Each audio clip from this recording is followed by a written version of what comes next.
Bien, pues arrancamos ya este primer debate.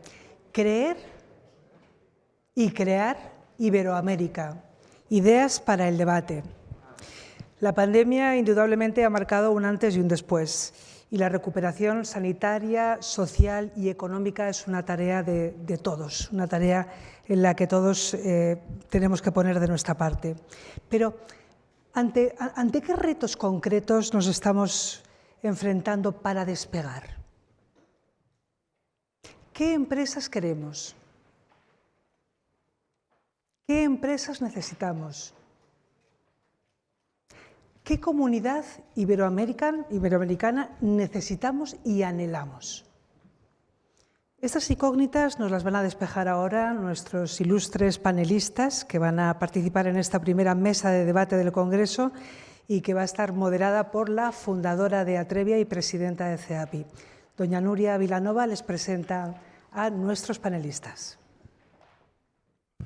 Bueno, pues muchísimas gracias de nuevo con todos ustedes después de este discurso que no ha sido un discurso, que ha sido toda una declaración a favor de Iberoamérica. En mi intervención me he olvidado de decir que este encuentro no habría sido posible sin las horas y horas dedicadas por las tres entidades colaboradoras, el BID Invest, querida Gemma, la SEGIP, querida Rebeca, y la Cátedra de Transformación Social Competitiva con Begoña Gómez al frente. Hemos estado horas y horas pensando en los contenidos y esto es lo que nos ha permitido llegar aquí. Empezamos este debate con Rebeca Greenspan, la secretaria general iberoamericana de esta institución que ha sido más relevante con la pandemia. No la ha callado, no la ha apagado, todo lo contrario. Yo recuerdo a Rebeca hiperactiva, encerrada en su casa, pero conectando a todo Iberoamérica y buscando políticas de cooperación, proyectos conjuntos que se han visto y han culminado en la exitosa cumbre de Andorra. Yo creo que una cumbre definitivamente importante en esos momentos, ¿no? En la cumbre de Andorra se ha hablado de lo que importa, nos lo decía el presidente, importa la salud, porque la salud además hoy es recuperación, importa la financiación, importa el medio ambiente. Querida Rebeca, salud, financiación, medio ambiente, ¿cuáles son las claves de estos retos y la aportación tan reciente de la cumbre? Muchísimas gracias, Nuria. Primero felicitarte por el Congreso, por CEAPI, por este éxito ya que estamos viendo con todos los presentes hoy aquí, a todos los que han venido de lejos, darles la bienvenida, lo que nos alegra tener a tantos amigos de todos estos años aquí hoy. Yo creo que has dicho las tres cosas en las que nos concentramos en la cumbre iberoamericana y que representan también los riesgos que tiene la región, ¿no? El primer riesgo es no poder cumplir con una vacunación universal y masiva. Ese es el primer riesgo de la región. El BID, querido Mauricio, ha hecho una estimación de que representa cada trimestre de atraso en la vacunación en las perspectivas de crecimiento de la región. Cada trimestre de atraso representa más de dos puntos de pérdida en nuestra recuperación económica. Entonces, por supuesto, que el tema de la vacunación se convierte en un problema esencial. Y el presidente ya se ha referido a algunas de las cosas que tomamos decisiones en la cumbre iberoamericana. Todos los presidentes, 18 jefes de Estado y de Gobierno en la cumbre se refirieron a ello. Y tenemos varios problemas, digamos, para cumplir con las metas que nos hemos fijado. En primer lugar, porque la brecha en términos del acceso a las vacunas todavía sigue siendo muy importante para todos los países en desarrollo. COVAX, que es el instrumento multilateral, solo garantiza el 20% de la vacunación en los países en desarrollo y por supuesto que eso no será suficiente para que nosotros podamos rápidamente recuperarnos de la crisis.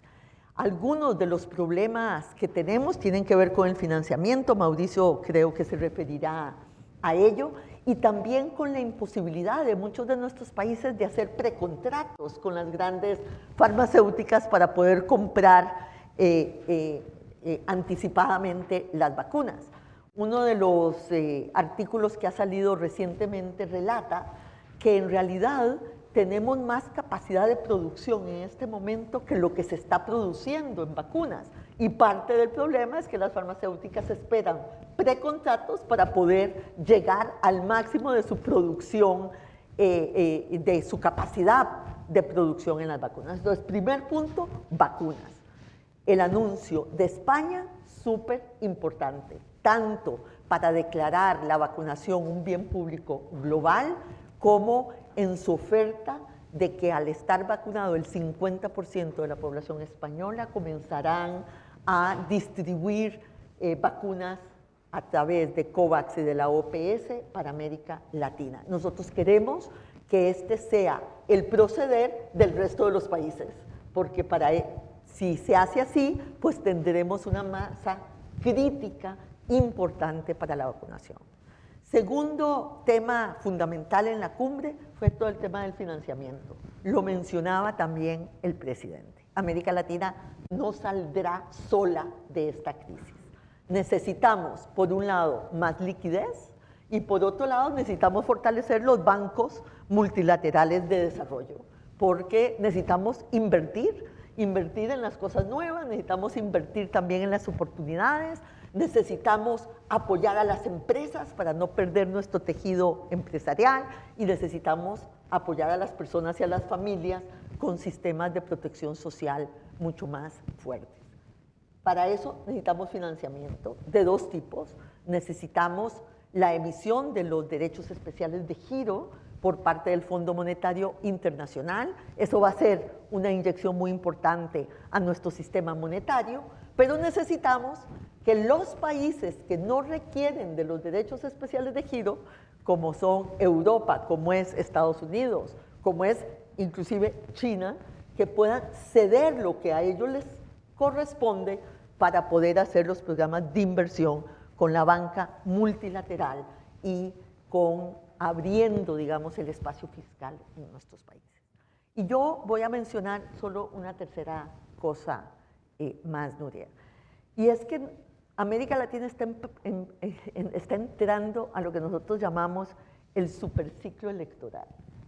En los próximos 2 años tendremos una fila de elecciones nacionales, de medio periodo, locales. Bueno, hemos tenido las elecciones en Ecuador y en Perú, ayer fueron las elecciones de constituyente en Chile, tendremos las elecciones de medio periodo en México y en Argentina, y luego tendremos elecciones en Honduras y Nicaragua, solo este año, y el próximo año todavía más. Entonces, la pregunta es si nosotros vamos a aprovechar esta ocasión para lograr consensos amplios dentro de la región. Y ahí necesitamos a los empresarios, necesitamos a las empresas, porque yo creo que la pandemia ha revalorado el espacio público, pero sería un error pensar que el espacio público es solo el Estado, es solo el gobierno. Necesitamos a la sociedad civil y necesitamos a las empresas para hacer consensos amplios, para tener liderazgos que estén a la altura de las circunstancias y que puedan ver no solo el corto plazo, sino también el largo plazo. Empresas para el planeta, empresas que puedan apostar por la inclusión y por la sostenibilidad. Yo espero, y aquí es el riesgo y la oportunidad, yo espero que este superciclo electoral no sea para polarizar más a la población, para permitir más populismos dentro de la región, sino para que puedan haber nuevos pactos sociales, amplios consensos que efectivamente hagan que nuestra perspectiva de futuro sea tan optimista como debería ser, viendo las oportunidades que nuestra región tiene para salir adelante. Bueno, vamos a por ese optimismo y hay razones para el optimismo. Yo quiero felicitar a Mauricio Claver Carone porque ha cumplido su promesa. Antes de ser elegido presidente del BID dijo que la sede para Europa del BID regresaría a España, a Madrid, y así ha sido. Pero también por sus esfuerzos está luchando para conseguir una mayor capitalización del banco y su sueño, creo que es nuestro sueño, es hacer un gran plan Marshall para la región. ¿Cómo estamos en ese proyecto? Bueno, muchísimas gracias por la invitación, gracias por la oportunidad de estar aquí con ustedes. Esta es mi primera misión oficial como presidente del Banco Interamericano de Desarrollo y lo hice a España por una razón muy simple. Yo soy hijo de español, nacido en Miami, y de la misma manera que yo he visto y me he criado viendo a Miami ser la puerta de Latinoamérica para los Estados Unidos, creo firmemente que Madrid es la puerta de Latinoamérica para Europa.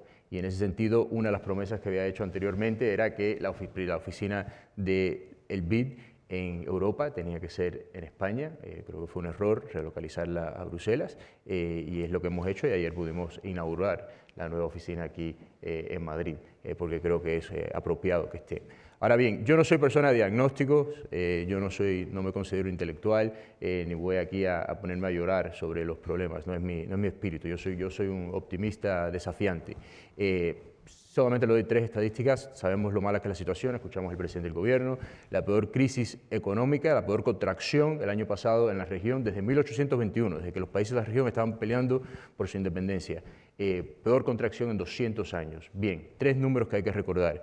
20 millones de personas que perdieron los empleos formales, y sabemos las dificultades que hay en la región para los empleos formales. 30 millones de personas que han entrado en la pobreza, y creo que la cifra que va a tener más impacto en ese sentido, porque ya habíamos visto obviamente mucho del descontento social, son los 50 millones de personas que están saliendo de la clase media. Todos sabemos todos los esfuerzos que se llevaron a cabo en la región para poder entrar a la clase media.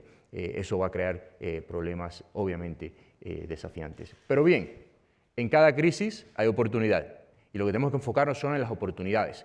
Haya sido tras la peste bubónica, el Renacimiento tuvo sus raíces en la peste bubónica. En el flu del 1918, ese crecimiento en los años 20, también fueron esas oportunidades que se crearon basadas en esa crisis. Y creo que en la crisis que hoy estamos viendo, también esas oportunidades vienen. Por lo cual nosotros nos propusimos en la Asamblea Anual del BID en Barranquilla presentar cuál es la visión, qué es lo que ve el BID como las oportunidades que hay en la región, las oportunidades transformacionales, multigeneracionales que existen para los empresarios, para la región, crecer y sobrepasar y no tener una década perdida. Lo llamamos Visión 2025, reinvertir en las Américas una década de oportunidades, porque yo categóricamente rechazo que esta va a ser una década perdida en la región. Ahora bien, les voy a hablar de esas 5 oportunidades, pero ¿cuál es la correlación? ¿Qué es lo que tiene que ocurrir para poder empezar a acelerar a 150 kilómetros por hora esa recuperación?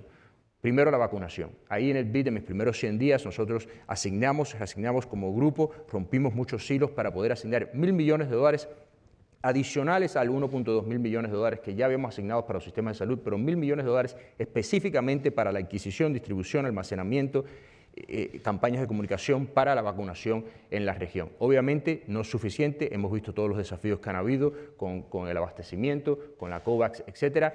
Fuimos la primera y única institución entonces financiera internacional para crear innovar, crear una garantía, un mecanismo para nosotros como BID absorber el riesgo en las negociaciones entre los países y las empresas farmacéuticas. Obviamente tampoco iba a ser una píldora mágica, pero otro paso importante. Hoy en día estamos trabajando con la COVAX, con Gavi, para poder también aprender los errores que se cometieron con la COVAX, de tantos países individualmente haciendo compras, el financiamiento no llegaba, el BID, que nos traten a nosotros como comprador, nosotros como país, básicamente podemos nosotros poner ese aporte, esos $1.000 millones, lo que sea, para entonces nosotros poder ayudar en esa distribución que venga. Y si la COVAX ahora va del 20% al 60%, una gran oportunidad para nosotros poder agilizar y aprender de los errores que cometió Gavi y la COVAX en el pasado. Y sí vamos a ver, escuchamos muy gratamente y agradecidamente la donación propuesta por el presidente del gobierno español. También los Estados Unidos en los próximos meses va a llevar a cabo sus donaciones y estamos trabajando con el gobierno de los Estados Unidos para crear ese ecosistema, apoyar ese ecosistema no solamente de la donación, pero entonces la distribución, almacenamiento, transporte, las campañas de comunicación de la importancia de la vacunación, etc. Así que es un ecosistema entero. Es esencial, hasta que la vacunación, hay una correlación entre la recuperación económica y las vacunas y todos estos problemas que estamos hablando, sean deudas, etcétera, mientras más tiempo dure ese proceso de vacunación, más va a tardar. Y ya escuchamos también todas las cifras, el presidente del gobierno español lo dijo, 8% de la población mundial, más de 30% de las muertes, 1 millón de personas muertas en la región por el COVID, 12% del averaje de la vacunación en Latinoamérica y en el Caribe. Tenemos que mejorar y vamos a hacer todo por llevarlo a cabo. Ahora bien, esa página va a virarse, se va a girar, vamos a empezar ese proceso de recuperación y lo antes posible. ¿Cuáles son las 5 oportunidades? La primera, la integración. La integración y lo que llamamos entonces el nearshoring, que se ha convertido obviamente en un tema muy puntual. La integración, francamente, porque Latinoamérica le tiene envidia a Europa. El 60% del comercio en Europa es intrarregional. 50% en Asia, en Latinoamérica y el Caribe solamente es el 15%. Y agreguémoslos a eso 30 acuerdos comerciales intrarregionales que hacen perder a la región 20.000 millones de dólares en comercio cada año por falta de armonización entre esos acuerdos. Hay una gran oportunidad en el tema de la integración, de las cadenas de abastecimiento. El nearshoring, nosotros hemos hecho y hemos tenido surveys con empresas, por ejemplo, americanas, particulares en la China. 30% de las empresas americanas en la China han empezado o están considerando mover sus cadenas de abastecimiento desde la China a otra parte del mundo. ¿Qué región se puede beneficiar más de ese movimiento que América Latina y el Caribe? Y otra cosa que también tenemos de beneficio, por primera vez en 30, 40 años, muy diferente a lo que hemos visto en décadas anteriores, todos los líderes de izquierda, centro, derecha en la región, todos están de acuerdo que la inversión extranjera es buena, que genera empleos, que genera riqueza, que genera oportunidades. Ahora, que todos tienen las mejores políticas, los mejores incentivos y que apoyen, entonces tienen las regulaciones y los marcos para incentivarla, no. Tenemos mucho trabajo que hacer, hay algunos que lo hacen mejor que otros y nuestro trabajo y parte de nuestro reto es incentivar ese movimiento. Así que creo que existe una gran oportunidad en ese sector. Segundo, digitalización. Podemos nosotros en el BID haber llevado una campaña por la importancia de la digitalización por 20, 30 años, educando sobre la importancia de la digitalización y francamente no tuviera el impacto que lo tuvo esta crisis. No hay ser humano que hoy no entienda la importancia de la digitalización. Todos ustedes, empresarios, saben que han tenido éxito, han podido sobrevivir, sobrepasar esta crisis porque han estado adaptados a la digitalización. Hemos comenzado, como parte del legado que quiero dejar en el banco, la transformación digital del banco mismo para entonces trabajar con los gobiernos con un espejismo, que ellos entonces también tengan la transformación digital de sus gobiernos y entonces poder servir mejor a sus ciudadanos, que también eso va a ayudar con las políticas fiscales, recaudación, etcétera, en todo sentido. Ya lo hemos lanzado en la digitalización del sistema judicial en Colombia, con Brasil, $1.000 millones que hemos hecho un programa para la transformación digital de su gobierno, con Chile, con su laboratorio innovador, estamos trabajando en esa transformación digital en Chile como incubadora en ese sentido. Así que una gran oportunidad. Y la digitalización nos trae las 3 T's, teletrabajo, telemedicina, teleeducación. Unas oportunidades para poder abrirse al mundo, generar riqueza, generar empleos por vía de IDB Invest y por también IDB Lab, BID Lab, que somos la única institución financiera internacional que tiene esta incubadora de tecnología y creo que es muy apropiado que la oficina que hemos abierto aquí en Madrid está junto también a lo que es el laboratorio de Madrid, también de esas incubadoras, de esos startups, porque ahí podemos hacer muchas cosas juntos trabajando con las empresas tecnológicas de la región con estas tecnolatinas que pueden crear trillones de dólares en riqueza en la región y cómo apoyarlas y seguir adelante. Tercera, las pequeñas y medianas empresas, las más afectadas, cómo integrarlas en esas cadenas de suplidores muy importantes y el financiamiento. La región del mundo que tiene la brecha mayor de financiamiento de pequeñas y medianas empresas en el mundo, Latinoamérica y el Caribe. Tenemos que mejorar ese sistema y lo estamos haciendo de maneras innovadoras y obviamente eso va a traer un gran crecimiento. Una línea de negocio basada en el género, no solamente porque la igualdad y la inclusión es lo correcto y lo moral, pero es lo más económicamente sabio. No hay nada que tuviera un impacto más grande en la región que la incorporación de las mujeres en el sector laboral. Si simplemente llegamos a las normas, ¿no? al medio de la OCDE para la incorporación de las mujeres en el sector laboral, sería un incremento de 20% del PIB en la región. Sería un incremento de aquí al 2025 de $1 trillón en riqueza para la región. No hay nada que tendría más impacto. Y también tenemos los datos y sabemos, pequeñas y medianas empresas, las mujeres emprendedoras, dueñas de pequeñas y medianas empresas, son las empresarias más exitosas de la región. Tienen 10% mayor ingresos que los hombres empresarios en la región y sin embargo tienen 70% menos acceso a financiamiento. ¿Dónde está la lógica? Hay que cerrar esa brecha. Al revés, si yo sé que una empresaria es más exitosa, tenemos los datos comprobados que son más exitosas, ¿cómo es que van a tener menos acceso a financiamiento? Hay que cerrar esa brecha. Y quinta, el tema obviamente climático. Estamos viendo esa transformación a las renovables, etcétera. Esa es una oportunidad multigeneracional para la región. Y ahí lo que tenemos que hacer, y estamos trabajando en lo que ahora es un marco de la minería del siglo XXI. Pensemos, sean turbinas de viento, ¿de qué están hechos? Cobre. Sean los paneles solares, ¿de qué están hechos? Lo que se llaman rare earth minerals. Las baterías eléctricas, litio. 2/3 partes del litio del mundo, Argentina, Chile, Bolivia, Perú, el Valle del Litio en México. Rare earth minerals, después de la China, Brasil tiene los depósitos más grandes en el mundo. Cobre, obviamente conocemos Chile, conocemos los mayores productores del mundo. Esas líneas, sin embargo, lo que hemos visto es que exportan esos minerales a China, se procesa y entonces regresan a los Estados Unidos. Tenemos que hacer una línea de integración para entonces crear una línea completa de procesamiento, que eso va a generar empleos, riquezas, etcétera. Una oportunidad multigeneracional para la región en ese sentido. Así que estamos muy enfocados, soy optimista, tenemos esas 5 líneas. Y por fin, el tema del financiamiento. La capitalización del BID obviamente es una de mis prioridades. Por primera vez en 30 años, la primera instancia en el Senado aprobó una autorización por una capitalización de $80.000 millones para el BID. Es la primera vez que el Congreso de los Estados Unidos mueve una legislación de ese sentido antes ni que haya una resolución de los gobernadores. En la Asamblea en Barranquilla, los gobernadores del BID nos aprobaron presentar el análisis de la demanda, del poder de absorción de los países para entonces llevar a cabo. Se lo vamos a presentar a los directores, los gobernadores en septiembre y octubre. Y yo me siento muy optimista de este proceso porque es necesario. Pero mientras hace falta seguir trabajando con ustedes. Nosotros podemos apalancarlos a ustedes. Y otra razón que vine aquí a España, no solamente porque lo creo, por la importancia del empresariado español, pero ofrecerles, porque sé que hay escepticismo, tampoco soy ingenuo, sé que hay escepticismo con el empresariado español sobre la región, sé que han habido malas experiencias y sé que podemos trabajar juntos para sobrepasarlas, ofrecerles nuestras habilidades de mitigar riesgo, de cofinanciamiento, trabajar con nosotros. Lanzamos ahora en febrero la sociedad con el sector privado más grande en la historia del BID. Fueron 40, ahora son ya más de 55 empresas en las cuales estamos poniendo en unas líneas de trabajo bajo estas 5 líneas. Así que únanse a nosotros, trabajemos juntos en ese sentido y mientras tanto, también, y me callo con esto, disculpen que a veces hablo mucho, lo del financiamiento, los DEX es muy importante. Los SDRs, los DEX, el Fondo Monetario. Pero ¿cómo ponemos ese dinero a trabajar? ¿Cómo un país ahora le explica, sea por donación de España o sea por los propios gobiernos que pongan, cómo les explica? Bueno, ahora tenemos estos DEX, ¿no? Que estos derechos especiales de giro, estos SDRs, que son en sí como una línea de crédito que ponemos en una banca y va a robustecer nuestras reservas.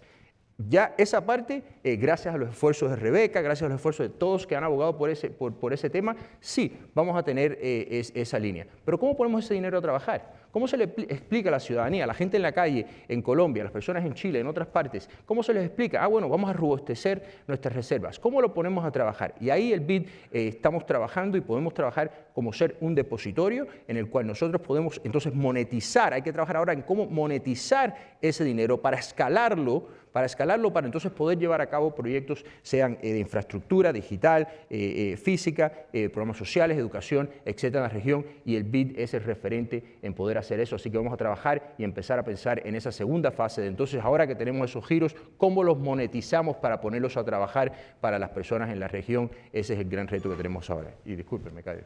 No, muchísimas gracias por esa energía y por esas ganas de trabajar por la región. El CEAPI existe para defender el papel social del empresario y para recordar una y otra vez por qué Iberoamérica importa, ¿no? Y en este sentido yo creo que han salido muchos de los puntos. Permítanme recordarles que pueden plantear preguntas y que aunque este panel tenía que acabar a las 10:30, vamos a intentar acabar 10:45, porque hemos empezado un poquito más tarde, ¿no? Pero hablando del CEAPI, pues me toca recordar que empezó hace unos 7 años en una cena en Madrid donde acudieron los entonces príncipes, hoy reyes de España, para hacer un homenaje a don Enrique V. Iglesias, homenaje que después se ha mantenido a lo largo de los años y todos los años tenemos un premiado que recibe el premio don Enrique V. Iglesias al espacio empresarial iberoamericano. Claro. Yo siempre digo que es por lo único que me he peleado con Enrique, porque me decía, no se puede llamar Enrique el premio, y decía, ¿y cómo le vamos a llamar si no? ¿No? Por cierto, hoy nos acompaña Alejandro Bulgeroni, uno de los ilustres miembros de esta lista. Don Enrique, esta es una mesa de optimistas y redentos, pero yo quería aprovechar tu visión larga de Iberoamérica para que nos digas cómo es el momento. Si te pregunto si es el peor momento de Iberoamérica, como eres un optimista, dirás que no, pero sin duda es un momento complejo, difícil. ¿Cómo es el momento? ¿Cómo ves tú desde tu visión el momento de Iberoamérica hoy? Bueno, no es el peor, pero tampoco es el mejor.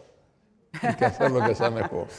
Bueno, tres cosas muy breves. Ya lo que ha dicho Rebeca y ahora Mauricio han abierto el campo a la reflexión de todos. 3 puntos muy concretos, como visión de lo que está pasando. Lo primero es que estamos en un cambio de época en el mundo, y eso hay que entenderlo. El orden económico y político que partió del año 45 está terminándose, viene una nueva etapa más compleja, más difícil, pero lo primero es reconocer que en ese orden en el cual se construyó el orden social, económico, la institucional, y se creó un gran espacio mundial, ha sido impactante para la historia de la humanidad. Es decir, y eso lo alimentaron las grandes reformas que vienen de la tecnología, que fueron espectaculares, lo alimentó el fenómeno espectacular de la globalización. El año pasado, antes de la pandemia, el 20% de las personas del mundo, de este planeta, traspasaron sus fronteras. Es una cosa impresionante cuando uno mira en perspectiva histórica y reconocer que el mundo ha hecho cosas muy significativas. Ha habido avances importantes en lo social, muy importantes, cosa que, por supuesto que hay restos, por supuesto que hay pobreza que hay que resolver y sobre todo que hay inequidad. Pero hoy ese periodo de esos 70, 75 años han sido, hay que reconocerlos, el periodo más brillante de la historia de la humanidad, sin discusión. Eso está llegando a un fin. Sí, se está pasando a otra etapa, más complicada. Vamos a tener 2 grandes países en competencia. Hay que estructurar esos grandes logros económicos, políticos y sociales para que se acostumbren y se acomoden a las nuevas realidades políticas, pero que se mantengan. Aquí lo que tenemos que fomentar es un mundo más solidario, que salga al encuentro de los temas que plantean la desigualdad social, la inequidad, y que de alguna manera incorporen los grandes temas que hoy nos conmueven, que es el gran tema, en primer lugar, del clima, que es un problema muy serio y que está planteado, y el problema de la digitalización. Ese gran mundo va a tener que estructurarse con esta competencia entre 2 grandes potencias, preservando las ganancias sociales y preparándose para convivir con las nuevas realidades que nos presenta la tecnología y la defensa del clima. Ese es un primer tema que está arriba de la mesa. El segundo tema es la pandemia, en la que hemos vivido todos en este año largo, ¿no? Yo creo que en la pandemia ha habido, en primer lugar, una victoria espectacular de la ciencia, cosa que se ha dicho y hay que repetirlo. La verdad es que es admirable que esta humanidad, una pandemia de este tipo que no venía de hace 100 años, se encontró con un stock de capital técnico y de personas trabajando en el tema espectacular. El hecho que tengamos al año largo, tantas vacunas arriba de la mesa, es un hecho que debe hacernos sentir realmente felices de constatar que el mundo ha avanzado. Creo que en la pandemia, en lo que tiene que ver con la preparación, no nos encontró preparadas, es la realidad. Nadie imaginó, aunque se venía anunciando, porque la Organización Mundial de la Salud ya había dicho que en algún momento podía ocurrir, no estamos preparados para ello. Nos hemos acomodado con idas y venidas, con errores, pero yo creo que está en marcha un proceso de vacunación, que espero que sea un poco la puerta de salida a lo que todos esperamos. Yo creo que lo que sí nos deja es un reto sanitario. Yo creo que una de las cosas que hemos aprendido es que el tema de la sanidad es muy importante y que las cosas la despreparación en que nos encontró la pandemia cuando surgió debería ser compensada hacia el futuro, estando debidamente preparados. El tema adicional es el tema que planteaba Rebeca, que es el tema de cómo se financian los grandes desafíos que trae esto, no solamente el tema de las vacunas, que es importantísimo y hay una respuesta, sino el tema del desfinanciamiento que provocó la paralización de la economía mundial y especialmente el problema que ha afectado a empresas, a sectores sociales. Todo ese tema del financiamiento está arriba de la mesa. Yo debo decirles que también ahí ha habido avances, ¿eh? A mí me tocó vivir algunas crisis, no de tamaño importantes, pero cuando uno siente, por ejemplo, la forma como reaccionó el mundo financiero internacional, cuando vengo, por ejemplo, cuando llega la nueva directora ejecutiva del fondo, llega a Madrid y le pregunta, ¿y usted qué le recomendaría al gobierno español? Gasten todo lo que puedan y gasten más. Guarden los papelitos para saber que guardaron bien. Bueno, esas cosas para lo que tenemos muchos años nos parecía música celestial. Bueno, y eso es muy importante señalar que aún en este aspecto hay que reconocer que enfrentado a la pandemia también ha habido una reacción importante que hay que potenciar. Las ideas que estaba señalando Rebeca de poder crear nuevos mecanismos o las cosas que decía el presidente del BID recientemente muestran que se está acomodando, es decir, estamos reaccionando. Ese es el segundo gran frente, una pandemia a la que hemos enfrentado con los científicos y que estamos de alguna manera tomando conciencia que hay que mover nuevos instrumentos que están arriba de la mesa. Tercer punto, ¿qué hacemos al futuro? Bueno, cuando miramos el qué hacer para el futuro tenemos que reconocer que esta es una tarea que nos compromete a todos. Si tenemos un mundo que está cambiando internacionalmente, si tenemos los resultados de la pandemia que hay que sobrepasar, este es un desafío de gran porte. Por cierto que ese desafío compromete, por supuesto, a los gobiernos, que tienen que organizar de manera tal de que poder tomar las políticas de estímulo que permitan avanzar. Es importante al sector privado, por eso es que estamos aquí, es el llamado al sector privado para entender que esta asociación implica nuevas formas de estructurar la empresa para hacer frente a estos nuevos desafíos, para salir al encuentro de las distancias sociales, para salir al encuentro de la desigualdad e incorporar el tema de la defensa de la naturaleza y los problemas que nos plantea los grandes temas de la desigualdad en el mundo. Eso implica reconocer que para abordar todos estos temas, tanto a nivel de la empresa como a nivel de los gobiernos, como a nivel de la sociedad civil, se precisan los grandes pactos. Es decir, cuando el mundo se enfrenta a las grandes guerras, esto es una especie de guerra frente a una realidad que está cambiando y frente a desafíos que desconocíamos cómo ponernos encima. Esto implica una invitación y una convocatoria a la capacidad de grandes acuerdos. Por supuesto, estamos hablando aquí de invitar al sector empresarial, pero hay que invitar al sector político. Yo creo que en el fondo hay que entender que las sociedades la manejan los cuerpos políticos. Ese para mí es el desafío más importante que tenemos hoy en América Latina. Encontrar la capacidad de sistemas políticos maduros que representen a la sociedad, que sean capaces de acordar medidas que interesen a todos, que busquen las alianzas. En las grandes guerras, y esta es una especie de guerra, no sé, los partidos políticos, todo el mundo se pone de acuerdo para hacer el frente. Yo creo que lo que hoy se necesita es la respuesta de los empresarios, pero por encima de todo la reacción de los sectores políticos que entiendan que frente a estas realidades no se puede perder el tiempo, no se puede perder el tiempo en discusiones que no lleven a nada, sino buscar los grandes acuerdos que permitan construir esa nueva sociedad. De no ser así, vamos a estar arrastrados por las políticas que hacen otros y seguramente con grandes costos sociales que tenemos que evitar. Nada más.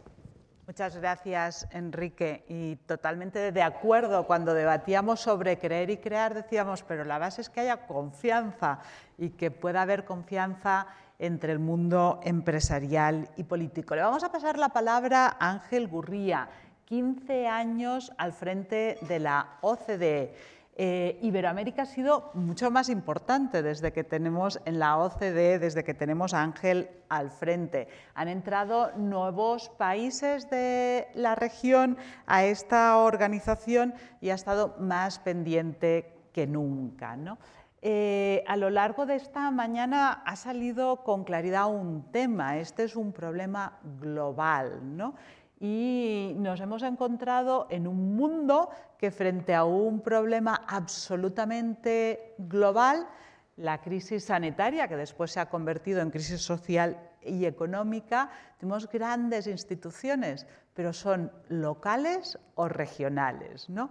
¿Cuál es el futuro de la gobernanza del mundo? ¿Hacia dónde deberíamos ir?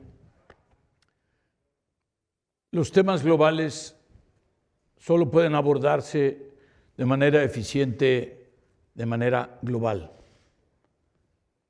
¿Cómo puede uno manejar el tema del comercio si no es globalmente? ¿Cómo puede uno manejar los temas de inversiones si no es globalmente? ¿Cómo puede uno manejar los temas de cambio climático si no es globalmente? ¿Cómo puede uno manejar los temas de migración si no es globalmente? Y muy sencillamente, ¿cómo puede uno manejar un fenómeno como la pandemia que estamos viviendo ahora si no es globalmente? La multilateralidad como una forma no solo de gobernanza, sino como una forma de ver las cosas, como una forma de ser, como una forma de estar, como una forma de pensar, como una forma natural de abordar, no la mejor, sino la única de abordar de manera eficiente los problemas. Ahora, lo que pasa es que se desplazan otras opciones. Se dice, multilateralidad quiere decir que tiene que ser todo en la ONU. No. Y aquí es muy importante el ejemplo que está dando CEAPI, pero además CEGIP, que está dando el BID, que está dando Enrique, que nos plantea de manera muy clara cuáles son los retos de la región y que además dice, y no se olviden de lo político también, ¿por qué? Porque al final de lo que estamos hablando son de tres grandes transformaciones. Yo diría, la primera es la transformación de las empresas. Vamos a empezar por ahí. Además de abordar a los más vulnerables, el tema de los más vulnerables, el tema de las empresas. Las empresas tienen que participar y tienen que ser las que dirijan los procesos porque estamos hablando de montos que superan muchas veces las capacidades de los gobiernos.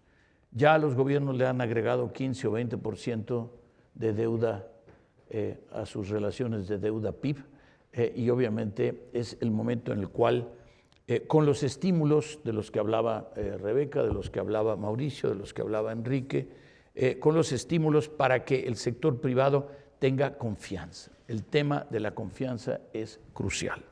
En segundo lugar, el tema de la transformación digital.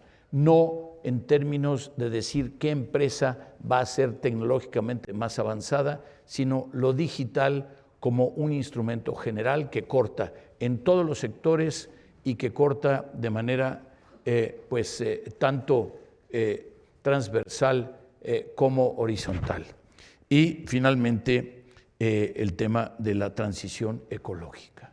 Hay que recordar que mientras que lo más inmediato, lo más urgente es la lucha en contra de la pandemia, la más importante responsabilidad intergeneracional es la preservación y la protección del planeta. Entonces, estamos en un foro de empresarios, el sector empresarial iberoamericano debe ser el motor principal de la recuperación y para eso van a necesitar mucho apoyo, sobre todo las pymes. Hay que apoyarlos para que se recuperen, para que se adapten a las nuevas circunstancias, para que se fortalezcan, para que se transformen, para que sean una fuente de innovación, una fuente de inclusión, que sean una fuente de sostenibilidad. Hay que darles oportunidades, hay que informarles, hay que pedirles su punto de vista, hay que dar certidumbre jurídica, hay que dar financiamiento, hay que facilitar los trámites, hay que tener una logística que permita la mayor competitividad y somos nosotros los responsables de las organizaciones multilaterales, pero también de las regionales que forman parte del entramado finalmente de esta multilateralidad sin la cual no se puede concebir el avance, sobre todo cuando estamos viendo no solo en estos temas globales, sino, preguntaba Nuria, sino el tema hoy de la pandemia en lo particular. Muchas gracias. Bueno, pues nos acercamos al cierre, conociendo como os conozco a casi todos. Nuria, me voy a ir corriendo. Te despedimos con Sí, cariño, sí. pero nos queda un minuto. Conociendo como os conozco, si no hay preguntas, que agradezco por el tiempo, es porque no os hemos explicado cómo hacerlas, así que pido que ahora expliquemos cómo se pueden plantear preguntas a los paneles. Y nos queda un minuto que me gustaría aprovechar para pediros a cada uno de vosotros una frase de por qué Iberoamérica, qué os despierta ilusión, en qué confiáis, en qué creéis en Iberoamérica. Rebeca, mil gracias. Pues yo me voy a robar una frase del rey. Bien. Y es que el rey siempre dice que Iberoamérica sigue siendo una gran oportunidad. Y yo creo eso. Creo que tenemos oportunidades muy claras al frente, han sido mencionadas. La digitalización productiva, no solo para el consumo, sino también para el aumento de productividad. La transición ecológica, donde nuestra región está muy bien posicionada. Nuestros jóvenes, tenemos el cohorte de jóvenes más grande de la historia, entre los 15 y los 29 años, y también los jóvenes más educados que hayamos tenido nunca. Y nuestras mujeres, que están deseosas de entrar a la economía, de entrar a la política, de tener muchas más oportunidades para poder mostrar su talento, no su vulnerabilidad. Yo creo que todos estos son elementos muy positivos para la región y creo que el crecimiento de Estados Unidos y de China van a ser muy beneficiosos para el sur por las materias primas y los alimentos y para el norte por el reshoring y por el jalón que Estados Unidos representa en remesas, en crecimiento, en exportaciones, etc. Depende de nosotros aprovechar esas oportunidades y las alianzas público-privadas serán fundamentales para que así sea. Muchas gracias, Rebeca. Mauricio. Cada cual es producto de sus experiencias, ¿no? Y en mi experiencia, el capital humano, el talento en la región es incomparable, es el mejor del mundo. Y lo digo porque yo vengo de una ciudad, de Miami, donde todas las comunidades de los 26 países prestatarios vienen personas, mujeres, de descendencia indígena, descendencia africana, sea de donde sean, y simplemente diferentes niveles educacionales, y simplemente teniendo la oportunidad, esa facilidad estructural de abrir una empresa, de tener financiamiento, etcétera, tienen éxito y crecen de pronto. Una comunidad donde personas diversas de todas partes llegan, generan sus empresas, generan su financiamiento, etcétera. Así que no es cuestión de que el talento humano no exista en la región, es de cómo sobrepasar los retos estructurales para que puedan tener éxito en sus países. Y esa es la meta que nos proponemos todos, porque es la región más talentosa con el mejor capital humano del mundo. Y es simplemente cuestión de oportunidades y romper barreras estructurales para que puedan florecer en sus países. Muchas gracias. Don Enrique. Creer y crear es la convocatoria. ¿Cómo no creer en América Latina, que es el gran reservorio alimentario del mundo, de recursos energéticos, de recursos minerales, que tenemos además la gran reserva de oxígeno del mundo? ¿Cómo no creer en eso? Es muy difícil. ¿Qué hay que hacer para que además de creer podamos crear? Convocar a los que son los actores en ese proceso. Ciertamente ahora estamos convocando a los empresarios y son unos actores fundamentales. Es fundamental, por supuesto, que la sociedad civil se mueva y que asuma y tome las responsabilidades del clima, que tome las responsabilidades de la educación junto con los sectores sociales, pero yo creo que es también responsabilidad de los equipos políticos. Yo insisto mucho que es difícil construir si no tenemos los comprometidos a los empresarios, a la sociedad civil y al sector político, que pongan por encima de las rivalidades de todos los días los grandes intereses que tiene una América Latina unida, que salga al encuentro del futuro con equidad y con progreso. Bueno, con esto cerramos esta mesa que bien podríamos haber llamado, que es la mesa de los mejores líderes de Iberoamérica, de nuestras organizaciones. Tenemos esa suerte. Un aplauso para ellos. Oíme, el libro que me regalaste.